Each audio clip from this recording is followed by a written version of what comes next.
The machine was destroying itself. Its rotor accelerated, slowed, and accelerated again until metal components began to fail. But in the control room, every monitor said the process was normal. No bomb had entered the facility. No attacker was standing beside the machine. The weapon was code, and it had learned how to lie to both the equipment and the people watching it. This was Stuxnet, a computer worm designed not simply to steal information, but to reach through software and change the physical world. Industrial facilities are controlled by layers of technology. Ordinary computers allow engineers to design and monitor a process. Programmable logic controllers, or PLCs, send precise commands to motors, valves, pumps, and other equipment. Sensors report what the machines are doing. Operators trust those reports because they cannot watch every component directly.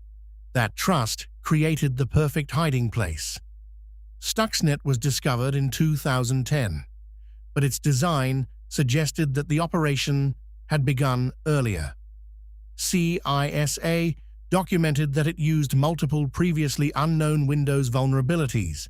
It could spread through infected USB devices, network shares, project files, database files, and a Windows print spooler flaw.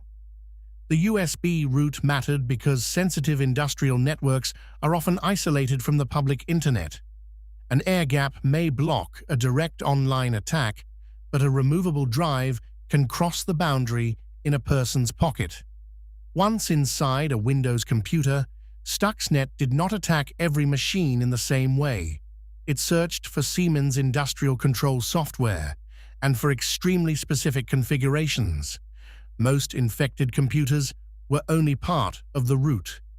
The destructive payload waited for the exact environment it had been built to recognize. This selectivity separated Stuxnet from ordinary malware. A criminal virus usually wants as many victims as possible. Stuxnet spread widely enough to find its target, but its most dangerous behavior was reserved for a narrow industrial process.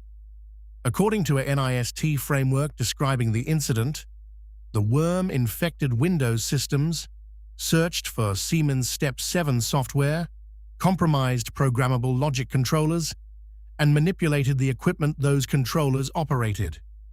The target included high-speed centrifuges used in uranium enrichment. These machines are not ordinary motors. They rotate at enormous speed and must remain precisely controlled. Small changes can create vibration, stress, and damage. Stuxnet could alter the commands sent to the frequency converters controlling those rotors. At selected moments, the code drove the machinery above and below its intended operating speed. The changes were not random. They were timed to damage equipment while making the failures look like ordinary engineering problems. But changing the machines was only half of the attack. The other half was deception. NIST described how Stuxnet manipulated the information returned to operators. The controllers could send harmful commands into the physical process while presenting fabricated monitoring signals that suggested everything was functioning normally. Imagine a security camera showing yesterday's empty hallway while someone walks through the building today. The operator sees evidence, but the evidence has been recorded and replaced. That is what made Stuxnet so difficult to diagnose. Engineers could observe damaged equipment, replace components, and restart the process without immediately discovering the cause. The dashboard, the tool meant to reveal the problem, had become part of the concealment. The attack required extraordinary knowledge. Its designers needed to understand Windows, industrial software, PLC programming, the targeted physical process, and the behavior of the specific machinery. They also needed a way to test the code without destroying the operation before it reached the real target. The result was closer to a guided weapon than a conventional computer virus. It navigated through ordinary computers, identified a precise industrial configuration, changed physical commands, and hid the evidence from human observers. Stuxnet also carried signs of extensive engineering effort. CISA reported 4 zero-day exploits in its propagation methods.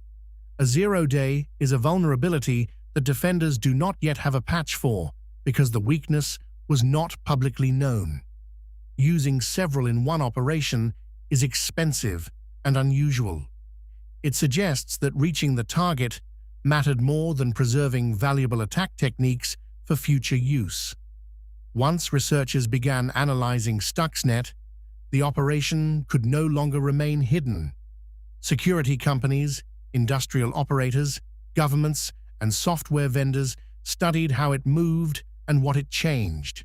Detection signatures and mitigations followed. But the central idea could not be taken back. The world had now seen malware cross the boundary between information and machinery. Before Stuxnet, many people imagined a cyber attack as stolen files, disabled websites, or corrupted computers. Stuxnet demonstrated that code could manipulate equipment while falsifying the measurements used to keep that equipment safe. That possibility extends far beyond centrifuges. Industrial control systems operate factories, pipelines, electrical networks, water treatment, transportation, and building systems. The exact details differ, but the architecture often contains the same relationship. Software issues a command, a controller acts, a sensor measures the result, and a human trusts the screen. If an attacker controls both the command and the measurement, the operator can be trapped inside a convincing fiction. This does not mean every industrial system can be attacked like Stuxnet. The worm was highly specialized, and modern facilities use many layers of protection. But its legacy changed cybersecurity.